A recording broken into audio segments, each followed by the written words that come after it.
So friend, আমি কারোর সহানুভূতি চাই না। আমি ভেবেছিলাম হয়তো আমি এখান থেকে কিছু দাঁড়াবো, যেহেতু আমি যেরকম ডান্স পারি তোমার মধ্যে দিয়ে একটু জায়গা করে নেব। ফোনটাও যদি আমার কেনার না, স্বামী কিনে দিয়েছে। কোনো সময় ভয়ে ভয়ে থাকি তোমার সামনে শেয়ার করবো না, কিন্তু শেয়ার না করে থাকতে পারলাম না।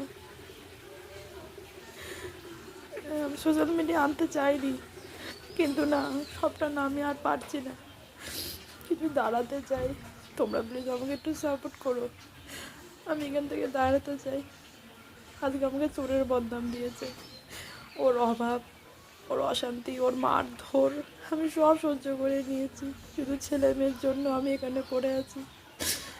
নিজের বলতে কেউ নেই। শ্বশুর শাশুড়ির কথা মারধর যাই করুক, আমাকে এখানেই থাকতে হবে। আমার বাবা নেই, মা লোকের বাড়ি কাজ করে। 2 ছেলে মেয়ে নিয়ে আমি যাবো কোথায়?